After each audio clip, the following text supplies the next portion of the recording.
While Wings of Song finished a strong fourth in the Group 1 Australasian Oaks on the weekend, her previous win in the Auraria Stakes continued the elite legacy of Group winners that have been produced by one of the rare generational breeders, Sandy Tait. And as you'll hear in the second of our Bred to Win Legends series, the Tait family's influence stretches back over a century.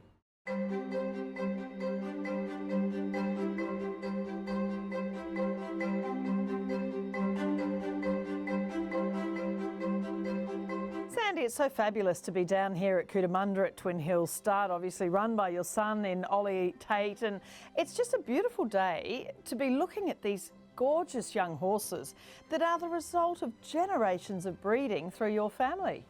Yes, it is, especially on these lovely autumn days, and you know, we're very blessed with a lovely climate for breeding horses in southern New South Wales. Looking back at your family, I mean, we're talking about going back to the early 1900s, aren't we, as far as your family and the influence on the Australian thoroughbred breed. Tell us a bit about the background of your family breeding. Well, the background is we've always been small breeders, and we've kept at it for a long period of time. My grandfather, Peter Tait, was a committeeman of the AJC and was a keen racing person, and he had Indian Chief run second in the Metropolitan and Phil in the Melbourne Cup.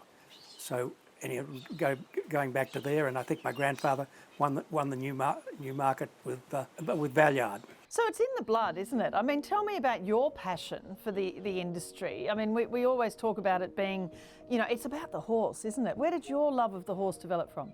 Well, as an 8-year-old, I became interested in racing, and through my mother, really, because she was a passionate breeder and wonderful horsewoman, and I think that would be how it started. Triscay the inside and Lycra in front, passing the 200 metre mark, still 2 lengths to Whist and then Twiglet. For some of us, you know, with long enough memories to remember Whist winning the 1,000 Guineas, we sort of think, you know, that's where the tie the knot sort of Tortoni family started.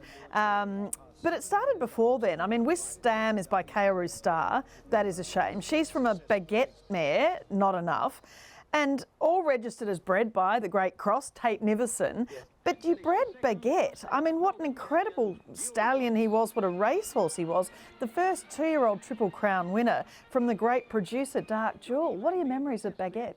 Well, Baguette was a wonderful racehorse, and especially I can really passionate about him and what he did as a 2-year-old when he won the Breeders' Plate, Silver Slipper Stakes, Maribyrnong Plate. So it was a wonderful career as an early 2-year-old, and then he won a welter handicap slipper, Size Produce and Champagne Stakes. Yeah, I mean, he won a Newmarket, Doomben 10,000, the George Main, and of course then he went on and sired a Golden Slipper winner in Dark Eclipse, and is the grandsire of Rory's Jester, who we still see bobbing up in so many pedigrees to this day through Not a Single Doubt. I mean, in those days, did you have an idea that, you know, this decades later, that the offspring of Baguette would still be having an influence?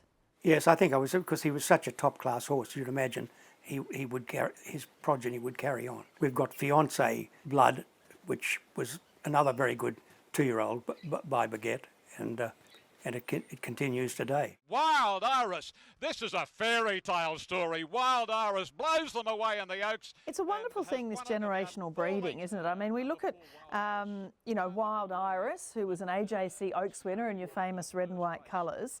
And then that brings us to Zanbar, who won 2 Emancipation Stakes, a Tibia, Keith Nolan, second in the VRC and the AJC Oaks, and second in a Queen of the Turf. I mean, again, Zanbar we see here today. Tell us about the backstory of her family. Well, it's just a remarkable family, which was originally my mother's old mare, going back to 1920s, and it's just kept going. It's not like the Dark Jewel family, but it's a family of in love who want to do Doomben 10,000. The in love family, they keep throwing. You'll get a good one over a long period of time, really, and you've got to be patient. You've got to wait till they deliver. And I suppose Zanbar did deliver. I mean, her career was amazing, and we're very lucky to have her as a broodmare. Baguette the champion. Tie the Knot bursting up on the fence. Di does it again. Tie the Knot wins his second Mercedes Classic. Whisked, of course, you sent to Nassapor, who had, of course, already sired that incredible Caulfield Melbourne Cup winner in Let's Elope. That mating that produced the great Tie the Knot. Tell us about that decision. Nassapor was the greatest sire in Australasia, and so I went to New Zealand and went and saw him, and I was able to get a booking to Nassapor, and that produced Tie the Knot, you know, so it was amazing. And Tie the Knot himself, 13 Group 1s, 2 Sydney Cups, 2 equivalents of the BMW, 2 Ramvets, the Rosehill Guinea Spring Champion. What are some of your favourite memories of that era of Tie the Knot? Well, I think it was in the first Sydney Cup where he beat Doremus, who had just won the Melbourne Cup. I mean, as a 3-year-old. And he is still the last 3-year-old to win the Sydney Cup. He must have been a real champion that day to beat Doremus, who was the greatest stayer in Australia. That's the one that really stands out to me, I think. And he was a people's favourite. I mean, this is what is so important to racing, isn't it? Remembering these horses that are so beloved, of the racing industry just adores them. It's because they keep standing up every day, don't they? I mean, I was incredibly lucky, and my sister Jill, to own this one wonderful horse, Tie the Knot. Yeah, I mean, it was remarkable. Trained by Guy Walter, who was a fantastic trainer, and it just seemed to it worked well.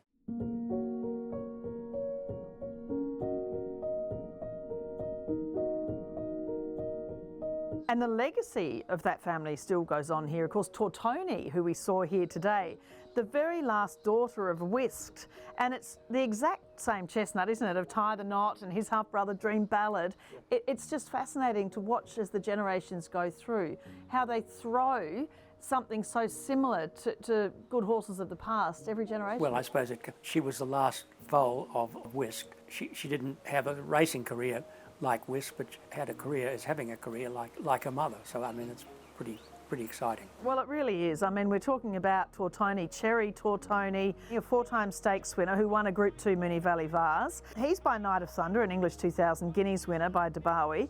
And at the time of this interview, Wings of Song, who's on an incredible unbeaten run of 6 wins straight, including the Tasmanian Guineas, the 1000 Guineas, the Tasmanian Oaks, and now the Auraria Stakes going into the SA Oaks. I mean, what a filly, so many generations down. Yes, it is. It's amazing. I mean, just the latest one, Wings of Song, is amazing because she just got such a good temperament, and she just produces every time she runs. I mean, we're very lucky to have her. As a Tassie Oaks winner, you were actually down there for that. How was that to be down there to watch another Oaks winner that you've bred? Yeah, no, it was just amazing. We decided she'd had a wonderful career down there this summer, and we decided we'd have to go and see her run, and she won the Tasmanian Oaks. So I mean, that was pretty exciting. And Jenny Jerome, who's by Churchill, a really talented mare, just needs a bit more luck to be a stakes winner, doesn't she? Yeah, she does. She's gone pretty close, but she's knocking on the door, I'd say, and hopefully she can deliver.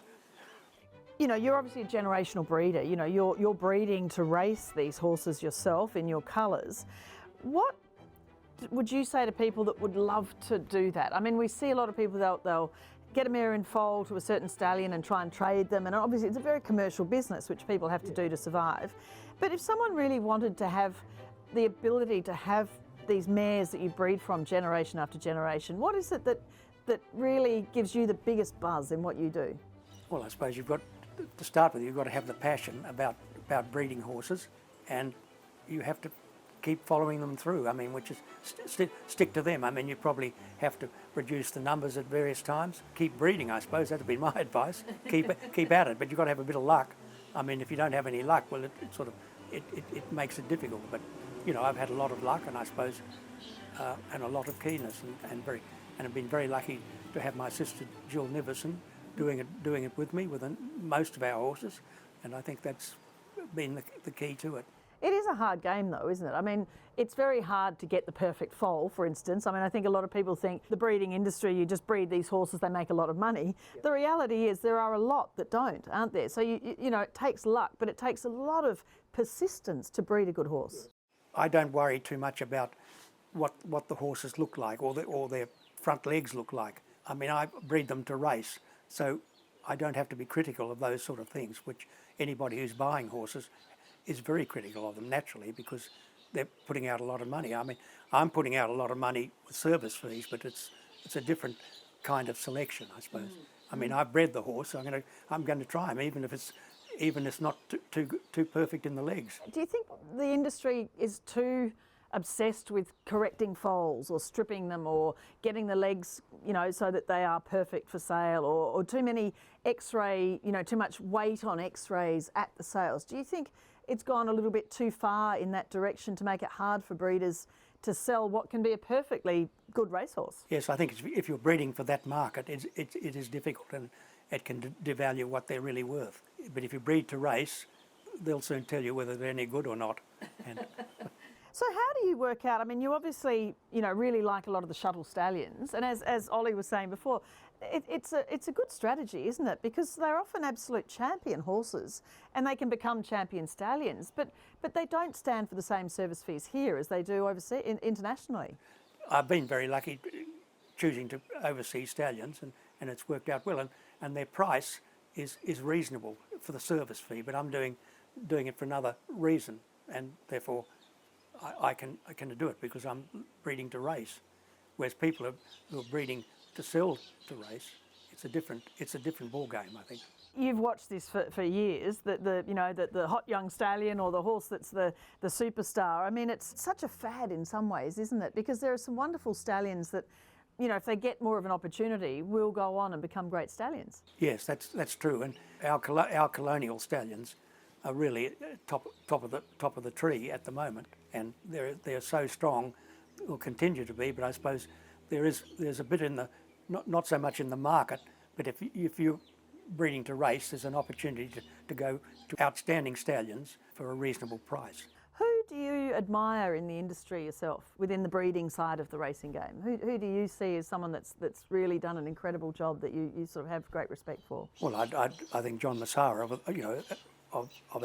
of my generation. I mean, he's just done an incredible job. There's, like Stanley Wootton, who imported Star Kingdom. John Kelly Senior, I think, was a remarkable breeder, and we've just been lucky. We've had these people these men or women that have come along, have helped our breed go ahead. And I suppose the stallions they stand, they're the ones that have set our breeding industry ahead. It takes so long to prove a stallion.